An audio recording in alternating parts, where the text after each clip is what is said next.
instant, zero, sampai seterusnya. Nih, jadi ini ada instance-nya. Nah, di sini ya, udah terisi ya. Jadi kayak misalkan prediction kelasnya 4, real kelasnya 4, jadi sesuai. 2 2 dan seterusnya. Seperti itu. Nah, kita nggak berhenti di sini aja. Kita lanjut ke dalam performance dari data loggingnya. Jadi kita lakukan visualisasi gitu ya. Agar apa? Agar kita melihat apakah model kita cukup oke atau enggak.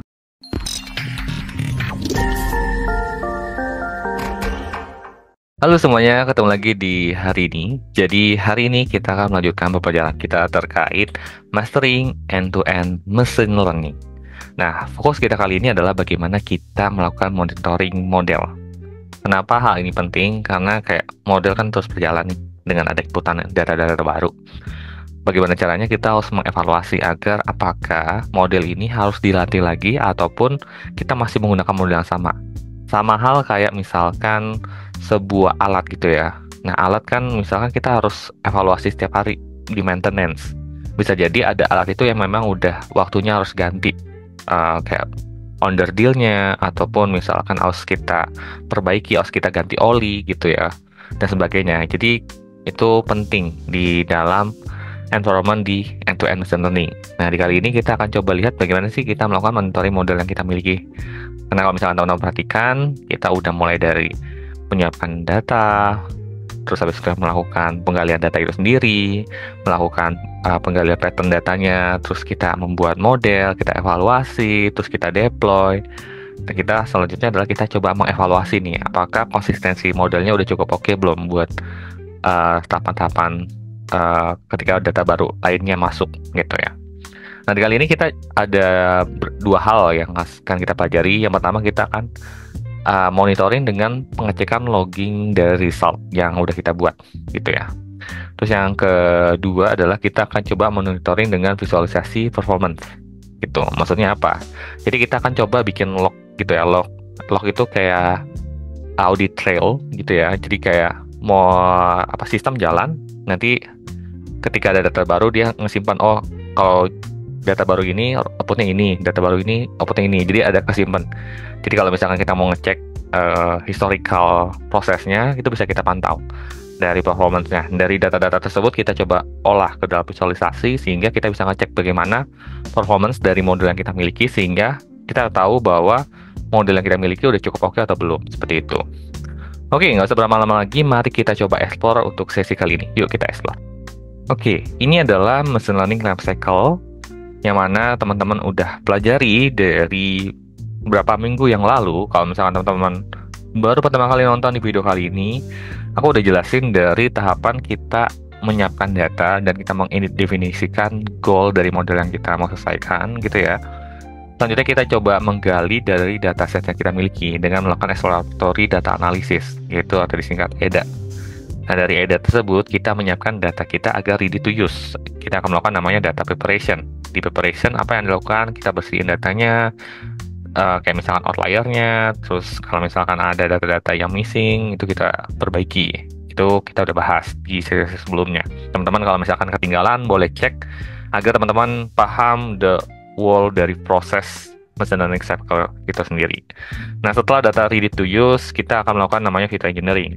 Di feature engineering itu cukup sederhana, kayak misalkan teman-teman udah punya 10 fitur gitu ya. Ternyata dari 10 fitur tersebut hanya 5 fitur yang memiliki pengaruh yang besar terhadap goal yang mau kita selesaikan. Berarti kita bisa mengurangi 5 gitu ya.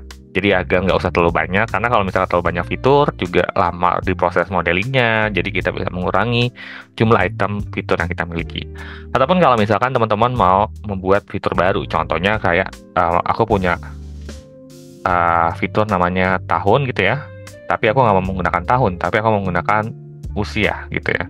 Nah, aku bisa membuat satu fitur baru gitu, usia, sehingga selama fitur engineering itu aku bisa gali insight apa yang mau aku dapatkan dari data yang aku miliki ini gitu.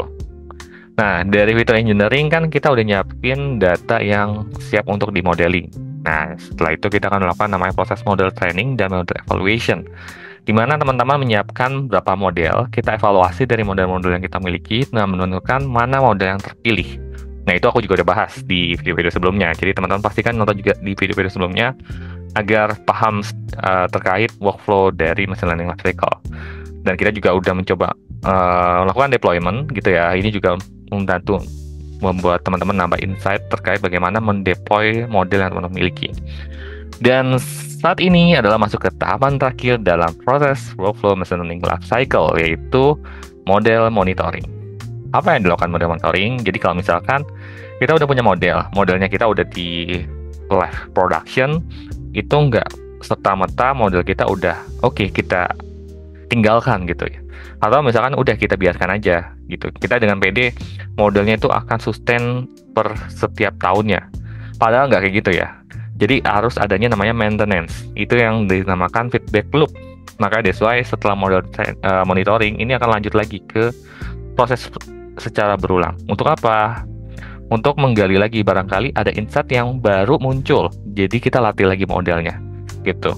Itu yang dilakukan selama di machine learning lifecycle. Jadi that's why ketika teman-teman terjun di data scientist gitu ya, proses ini teman-teman lakukan secara berulang-ulang dengan data-data yang misalkan awalnya ABCD gitu ya, karena ada informasi yang harus diperbaiki, jadi kita tingkatkan lagi modelnya, kita evaluasi modelnya, terus kita gunakan agar model ini lebih sustain dan digunakan lebih banyak data-data yang baru nantinya, seperti itu.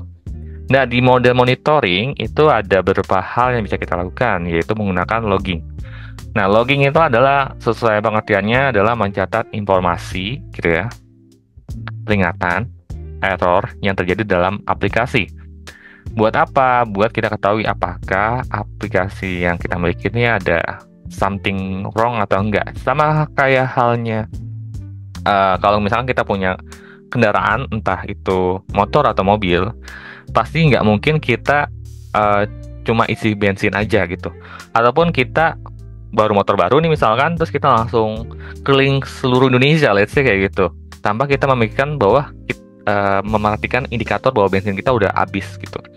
Nah, log itu salah satu indikasi kayak bensin udah habis, ataupun udah waktunya harus ganti oli, udah harusnya melakukan servis dan sebagainya, itu dari logging sendiri. Nah, makanya nanti informasi itu akan tersimpan di audit trail. Audit trail adalah setiap aksi dalam sistem dicatat dengan detail agar ini kalau misalkan kita butuh analisis di masa depan, kita bisa menggunakan data-data yang di loggingnya itu sendiri, seperti itu. Nah, biasanya kalau dalam ini simple sederhananya, pastikan teman-teman cek lagi, pasti akan lebih kompleks lagi. Kalau ini cukup sederhana, cuma info aja. Jadi info dari modelnya, modelnya masuk, terus qual prediction-nya gitu. Jadi seperti apa. Nah, dari logging kita bisa melakukan visualisasi. Nah, ini ngebantu buat mengevaluasi dan membandingkan performa dengan cara yang lebih mudah dipahami, misalkan menggunakan grafik atau diagram. Contohnya data yang sama seperti ini. Biasanya kalau aku ada data kayak gini, ini bukan contoh real case-nya ya, tapi ini saya teman-teman konsepkan kalau misalkan di real case-nya seperti apa. Kalau misalkan kita udah punya loggingnya nih, loggingnya seperti ini gitu ya. Nah, biasanya aku akan mapping per batching 10 prediction-nya kayak gimana akurasinya. Nah, kalau misalkan akurasinya dia malah menurun kayak gini ya, terus nurun lagi, itu harus ada namanya kita melakukan feedback loop lagi. Jadi kita akan melakukan problem understanding lagi, data collection lagi, barangkali datanya kurang gitu ya. Jadi data-data inputan baru tersebut kita pakai lagi buat dijadi data training. Terus kita lakukan data preparation, feature engineering, model training, model deployment, ulangi lagi sampai model monitoring. Udah oke lagi, ternyata ada problem lagi, ulangi lagi secara sequence gitu ya, berulang. Seperti itu. Jadi ini cara-cara yang termudah yang bisa teman-teman lakukan dari hasil logging yang teman-teman dapatkan. Nah, kita akan coba lihat contoh dari codingannya seperti apa. Sebenarnya ini teman-teman bisa gunakan dalam bentuk import loggingnya dulu. Jadi kita import logging, ini pasti udah pada terinstall karena di Python itu udah secara otomatis untuk terinstall logging ini sendiri. Nah, baru kita akan set up loggingnya dengan timestamp. Jadi akan format kayak gini. Jadi aku biasanya kalau bikin log itu ada timestampnya biar tahu dia prosesnya di menit keberapa gitu. Jadi biar bisa dipantau kan. Karena kan kayak sebuah aplikasi misalkan kayak pinjaman gitu ya. Pasti kan dalam 1 detik mungkin ada ribuan transaksi atau ratusan transaksi. Jadi bisa banyak nih. Jadi biar aku bisa tracking juga historical transaction-nya di pas period mana gitu ya. Nanti disimpan di logging infonya, terus pakai hash handlers gitu ya. Nah, di sini di clear kalau misalkan ada yang defaultnya kita clear, terus kita simpan dengan nama filenya prediction.log gitu ya. Itu artinya kita nyimpan di txt-nya prediction.log-nya itu sendiri. Setelah itu kita masukin formatnya. Di sini ada waktunya, level name-nya itu ada info, terus baru message-nya ya. Message yang mau kita sampaikan dengan format ini. Terus ini set formatternya formatter gitu ya. Nah, habis itu logger add handler-nya dari file handler ini gitu ya. Nah, habis itu kita masukkan informasi yang ada di dalam infonya. Jadi message-nya apa. Nah, itu kita lakukan dengan inputan data. Contohnya ini aku data testing X-test aja. Nanti kalau misalkan teman-teman let's say ada di real case-nya nanti gitu ya, pasti kan ada data baru. Nah, data baru itu yang jadi inputan di dalam loggingnya. Karena ini kita mau cuma sebagai contoh, kita menggunakan pakai X-test. Terus dimasukin ke instance, di instance-nya itu nanti disimpan di dalam loggingnya. Seperti itu.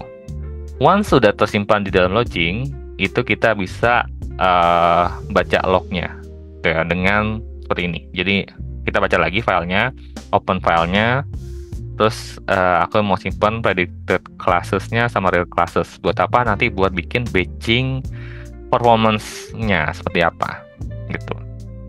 Nanti baca per lines, cari tulisan yang ada tulisan pred class gitu ya, sama real class. Nanti ntar disimpan di dalam variabelnya. Setelah udah nanti kita lihat di listnya di sini. Oke. Baru setelah itu kita lakukan batching per 10 data. Ini biasanya terserah sih, bebas mau 10 data, mau per 60 data atau sebagainya, itu teman-teman bisa adjust. As long as datanya itu ada dan kita bisa lihat pergerakan model akurasinya. Nah, dari ini kita lihat dari predicted classesnya, terus aku bikin batch-nya 10 gitu ya. Nanti kita menggunakan zip gitu ya buat ngebagi. Terus kita cek akurasinya. Akurasinya dihitung dari correct prediction dibagi batch size dikali 100. Nah, di sini nanti ntar ada extend-nya dari line accuracy-nya, y-nya accuracy-nya, dan habis itu kita lakukan visualisasi di sini. Itu. Jadi X labelnya base number-nya gitu ya. Terus Y labelnya akurasi, terus title-nya model akurasi per 10 prediction. Itu pakai grid gitu ya, garis-garis ini. Terus X tick-nya X, range-nya 0 sampai 100 gitu ya. Walaupun sebenarnya sampai 100 doang sih, nggak mungkin lebih dari 100 gitu ya. Jadi 0, nilai minimumnya 0, maksimumnya 101. Terus kelipatan 10. Seperti itu, pada legend-nya kita on kan, jadi ntar ada legend di sini dan di PLT show gitu. Oke, once sudah selesai dan kita coba lihat eksekusinya di tulisan codingan Python-nya seperti apa. Yuk kita cek di berikut ini. Yuk. Oke, ini kita udah masuk ke tahapan pembuatan logging gitu ya. Pertama kita panggil model yang kita miliki, kita pakai pickle, terus habis itu panggil pandas. Kita lakukan hal yang sama karena aku mau menggunakan X-test kan buat evaluasi dari si modelnya gitu ya. Terus kita panggil deh modelnya, base modelnya kita panggil, jalankan gitu ya. Terus kita baca lagi datanya, terus kita ngambil si X-test-nya sebagai inputan, seolah-olah data baru gitu ya. Walaupun sebenarnya ini data yang udah kita latih, tapi ini seolah-olah ya. Jadi kalau misalkan teman-teman ada data new data, ini literally kalau ada new data, jadi teman-teman bayangkan kita lakukan di production gitu ya. Pastikan inputan datanya data-data baru kan, yang benar-benar nggak ada yang dilatih oleh model. Jadi itu bayangkan seperti itu. Nah, karena aku nggak pakai data yang baru, aku pakai data yang access-nya aja buat sebagai contoh buat teman-teman bagaimana membangun logging itu sendiri. Oke, setelah udah jalan kayak gini, kita panggil import loggingnya, terus logging get loggernya sama kayak tadi yang di PPT, logger handlernya, logging handlernya, prediction gitu ya. Ini kosong ya, nanti dia akan terisi di sini. Terus create formatnya, terus di extend dari X-test-nya. Dia mau ngetes output dari X-test-nya itu secara prediction class-nya sama real class-nya seperti apa. Oke, kita jalankan ya, coba ya. Ini kita jalankan dari atas. Nah, di sini mulai dijalankan dan kita tunggu beberapa saat sampai model itu selesai. Nah, setelah itu kita lihat di prediction log. Di sini ada prediction lognya dari instant 0 sampai seterusnya. Nih, jadi ini ada instance-nya. Nah, di sini ya udah terisi ya. Jadi kayak misalkan prediction kelasnya 4, real kelasnya 4, jadi sesuai. 2, 2 dan seterusnya. Seperti itu. Nah, kita nggak berhenti di sini aja. Kita lanjut ke dalam performance dari data loggingnya. Jadi kita lakukan visualisasi gitu ya. Agar apa? Agar kita melihat apakah model kita cukup oke atau enggak. Kalau misalkan kurang oke, artinya ada yang perlu di enhance ataupun kita lakukan proses fit loop ulang gitu ya dari machine learning workflow-nya. Terus kita lakukan lagi dari definisi, penggunaan data barunya lagi, terus kita latih modelnya lagi dan sebagainya. Terus kita di log filenya dipanggil lah nih si prediction log. Terus dari prediction lognya aku baca read gitu ya. Terus aku mau bikin classesnya predicted classes sama real classes. Nah, di sini aku baca per lines dari ini. Jadi 1, 2, 3 dan seterusnya. Dan kita jalankan untuk mendapatkan list dari predicted classes sama real classesnya. Udah selesai, nanti ntar jadinya kayak gini ya. Kalau misalkan aku cetak gitu ya, di isinya gimana sih prediction classesnya dan real classes, nanti dia dalam bentuk angka seperti kayak gini. Nah, di sini. Dan ini akan sama seperti yang di sini. Teman-teman perhatikan 4, 2, 2, 2, 2, 4 gitu ya. Sama ya, 4, 2, 2, 2, 4. Jadi aku sebenarnya literally dari logging ini aku mau ngambil yang angka ininya aja sama real class-nya. Dari data ini aku mau bikin batching per 10 untuk melakukan evaluasi dari performance akurasi dari modelnya. Ya, ini cuma pakai data dummy aja sih sebenarnya, pakai data XTS kan, data dummy. Oke, dari situ kita visualisasiin dong pakai matplotlib. Plot. Nah, kita pakai batch size-nya 10. Ini kenapa 10? Itu tergantung teman-teman, tergantung dari goal-nya teman-teman. Kenapa aku milih 10? Karena memang asumsinya aku data inputannya itu per hari ada 10 data. Jadi aku asumsinya batch size-nya 10. Kalau misalkan nanti teman-teman mau eksekusi di lapangan, pastikan teman-teman diskusi dengan SME-nya teman-teman gitu ya. Barangkali ada yang harus dipertimbangkan kayak kalau misalkan mau di batching data akurasi, pengecekan akurasinya tuh sampai cut off di sore hari itu misalkan ada 1000 gitu. Ya udah teman-teman pakai 1000 data. Yang penting prediction lognya ada 1000 gitu ya. Nah, enggak 1000 sih, maksudnya lebih dari 1000 gitu ya. Jadi biar kita lihat patternnya per jamnya. Mungkin setiap 1 jam ada 1000 lognya. Jadi nanti kita bisa lihat pergerakan per jamnya kayak gimana. Apakah naik turun, naik turun, naik turun. Kalau misalkan turun terus, turun, itu harus ditandai ada yang salah di dalam modelnya teman-teman dan perlu dilakukan enhance ulang. Seperti itu. Oke, di sini kita lakukan batch size-nya, lakukan prediction class, batch size-nya kita bikin 10, terus kita hitung akurasinya. Akurasi dihitung dari correct prediction gitu ya, dari batch prediction, terus per batch size dikali 100, terus kita hitung akurasinya. Nah, nanti kita bikin plot dari X dan Y-nya. Dan di sini ada base number, akurasi, model akurasi. Terus kita jalankan. Nah, ini bentuk modelnya. Jadi, di batching pertama, di sequence pertama, yaitu di 90. Di sequence kedua, dia 100, 100, 100, 100, sampai sequence 7. Di sequence ke-8, dia mulai turun ke 80. Dan naik lagi ke 100, dia turun lagi ke 50. Apakah selanjutnya akan naik atau turun lagi? Kalau misalkan turun lagi, kita evaluasi, perbaiki modelnya, tingkatkan lagi gitu. Jadi bisa jadi bahan evaluasi buat teman-teman. Modelnya udah cukup oke atau harus ada yang ditingkatkan. Bisa jadi kayak gini. Biasanya aku nemuin di lapangan kayak jangan sampai modelnya kita tuh salah ngeprediksi. Pertama itu kayak misalkan pinjaman kredit lah. Seharusnya orang ini lolos gitu ya, tapi model kita terlalu ketat gitu ya, sehingga yang harusnya debiturnya bagus gitu ya, kolektibilitasnya bagus, karena model kita terlalu ketat dan terlalu konservatif lah itu berkata, sehingga kita nggak meloloskan. Padahal ketika kita meloloskan, kita bisa mendapatkan uang gitu ya, uang tambahan dari ketika debitur itu meminjam kan. Begitu juga sebaliknya, ketika model kita terlalu bebas gitu ya.